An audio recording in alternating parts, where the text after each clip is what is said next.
Hi, Analisa Six here from the Lady of Leisure and the Sober Curator to bring you the May 2023 horoscope for the zodiac sign of Virgo for sun and rising placements. We made it. We're here. It's May. Let's jump right in and talk about you, Virgo. We start out every May in Taurus season, which is the fixed earth sign of the zodiac. And Virgo, if you didn't know, is the mutable earth sign of the zodiac. And so in astrology, we've got things that are called aspects, and Earth likes Earth. And so Earth signs make a certain aspect to each other that are called trines, which means that there's an easy flowing amount of energy. So Earth signs like other Earth signs. So all the Earth signs are Capricorn, which is cardinal Earth, Taurus, which is fixed Earth, and Virgo, which is mutable Earth. The Earth signs rule our relationship to the material, the physical world. Virgo has to do with daily routines and structures and also how we're of service. It also rules our health and even like hospitals, hospice, those kinds of things. Taurus has a relationship to money, beauty, physical and material stability and security. Capricorn has to do with our success in the physical world and how we drive our energy in the physical world forward. And so the earth signs are very much highlighted currently because of how much energy we have passing through the sign of Taurus, not just the sun, but also other planets and celestial bodies. So this month we start out with Mercury, which is your ruling planet. So Mercury is the ruling planet of Virgo, is currently in the earth sign of Taurus and station retrograde. So this has a pretty intense impact on you. And it's going to be retrograde until the 14th. It went retrograde last month. And so we entered May still in the thick of it. We also had a conjunction between Mercury and the sun at the beginning of May, which is called a cazimi. And it's problematic. It's hard. I mean, if you're feeling like May got off to a bit of a rocky start, that's where I blame it, is the retrograde cazimi that's going on in the sky right now. It's just, that's how I feel about it. The area of the chart that this is impacting for you, Virgo, has to do with your belief systems and the way in which you form ideologies and belief systems when it comes to your spirituality, but also your way that you see the world. This is a positive time to be open to learning other perspectives potentially around belief systems that you've carried in the past. This house also has to do with our relationship to publishing, our relationship to the way in which we observe other cultures. It's the house that represents astrology and metaphysical kinds of things, religion, spirituality, higher education, that kind of stuff. And so to have Mercury retrograde here, we might be in a position where we're reflecting a lot on our spirituality, our religious views, or if we don't have any religious views, kind of those things. It's also an area where the student-teacher kind of dynamic can happen. So that's also something that we might be reflecting upon.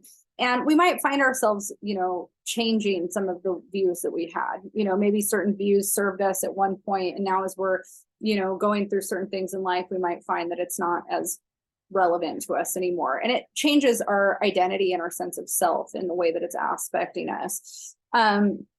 So that's something that you're going to be going through for the first half of May, or at least until the 14th. And so after the 14th, Mercury will station direct. And again, this is your ruling planet. So it's very, not only is it in an earth sign that's directly impacting you, but it's also your ruling planet. And so you might kind of have been starting the month out feeling very ungrounded and unsure about certain things. And then as the month progresses and Mercury is direct in Taurus, you might start to find your bearings again and find kind of a little bit more of a bottom where you feel like there hasn't been one. Scaling back to the first week of May again, we also start out the month with Venus in Gemini. And again, Gemini is also ruled by Mercury. It's a mutable air sign.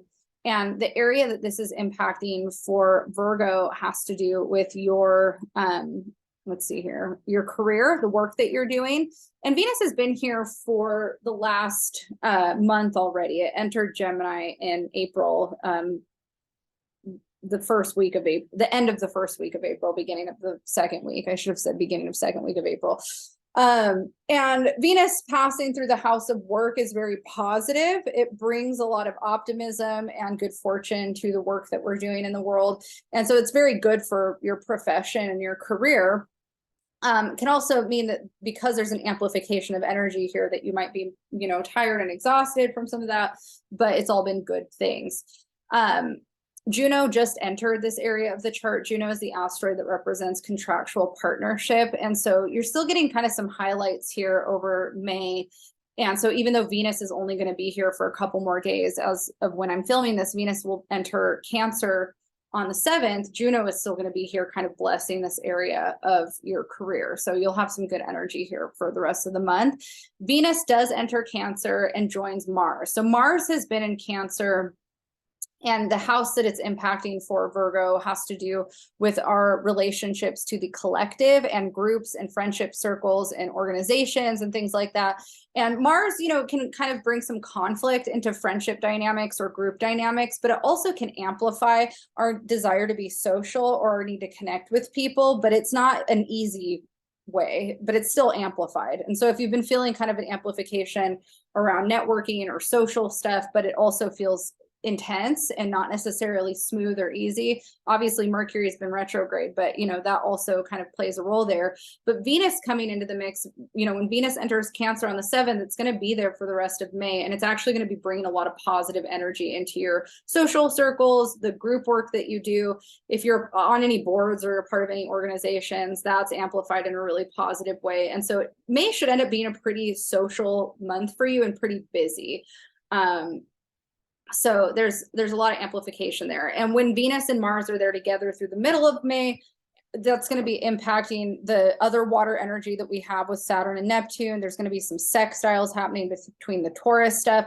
And so we're going to definitely have a lot of amplification around our relationships with other people and our social circles. And that will play a role on our belief systems and how we see the world, based off of where it's hitting in the Virgo chart. So again, this is a really great opportunity for you to learn some new things, meet some new people. It's good for you to be open-minded to seeing other systems and other ways that things can work. And you benefit a lot from teamwork and kind of more of this like team mentality around anything that you're doing, whether it's work-related, social, educational, any of it. Like, it's really positive for you to be receptive to learning from others, and then giving as well. So, you have a lot to give and a lot of wisdom to give in relation to the things that and having these kind of mutual back and forths between people in a collaborative way and sharing ideas is really, really supported through the month of May. So, Mercury will station direct on the 14th. And then shortly after that, we're going to have Jupiter entering the Taurus party, which is really awesome for the area that it's hitting, because the area of the chart that it's hitting in the horoscope is the area that Jupiter actually rules, which really pushes us to grow and expand our belief systems and our values. And so if you're sitting with some of those things where you're like, okay, my value systems are really important to me, but I'm also reflecting on where they're evolving and growing. And I also want to learn more, but I also want to educate about what I'm learning. All of that's super supported. If you're a writer and you're doing anything in publishing, that's also really supported, because this is also the house that rules publishing. And so if you're thinking about publishing information or sharing information that you've been working on in some kind of capacity, that's also supported and positive. Shortly after Jupiter enters Taurus, we actually have a new moon on the 19th in Taurus that highlights this exact same area of the chart. So new moons are all about setting intentions. And the new moon is going to be at 28 degrees Taurus. And so again, like setting intentions around what we're doing spiritually in the world, what our values are, what our belief systems are, and how we want that to contribute to, society in some way is positive. Because, we also are going to have Mars is going to be sextiling that new moon as well, I believe. So Mars kind of being in that area that has to do with the social circles and networks and stuff, also keeping people around us that are in line with our values and hold the same beliefs as we have might also be something that we're wanting to be more around with that energy there. And then after the new moon hits, we are going to have Mars move into Leo. And so the area that hits for you is the area that has to do with the subconscious. And as a Leo, I just had Mars passing through this area for me. And it brought up a lot of stuff for me from the past that I've been needing to heal, that were like kind of residual things that, I mean, I think I'll always be working on, but it was definitely highlighted. And Mars, when it passes through this area, can bring up a lot of repressed anger and resentments that we're carrying about things that happened in the past. It's also an area that rules our past life as a soul. So it doesn't always have to do with past life. I'm sorry, the past as in the immediate past. It can also have to do with past lives in reincarnation kind of sense. But depending on whether or not you believe in that stuff, maybe you are just thinking about past versions of yourself in this life. I think all can be true. You know, depending on varying belief systems, but you know, Mars is going to amplify the subconscious. And so your dreams might get really intense, thinking about the past and certain things that you're not over, you know, that might come up for you when Mars on the 21st is passing through this area. And Mars is going to be passing through this area through all of June too. But the one thing that's nice is Venus will enter that party in June. And we'll talk about that next month, but it should help kind of bring some ease into some of those feelings that you're having and bring more healing and resolution instead of just kind of ramping up some of the more intense energy that feels, you know, maybe a little bit more negative or chaotic. But this overall, May is a really good month for Virgo to be collaborative and receptive to learning and growing within the fields that you're a part of. So whatever you're doing with work, whatever social circles, all that kind of stuff, and then how it shapes who you are around your beliefs and your values. Those are big, big themes for you for May. And so be open, be receptive.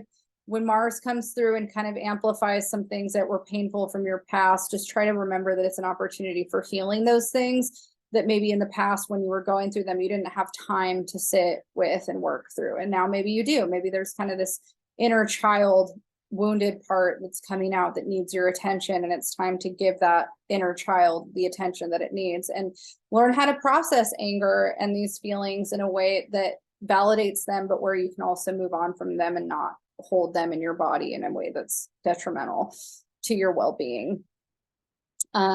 We also, one of the things I've been failing to do in these videos is talk about what day we enter Gemini season, which I did talk about in the astrology forecast, but I haven't been talking about it in the context of the horoscope. So now I'm thinking about the last 5 videos that I did and feeling bad that I didn't really talk about it. But we enter Gemini season on May 21st. And so the sun will be entering the work party that's highlighted for you, and you'll have a lot of energy and vitality brought to your career. So that's positive.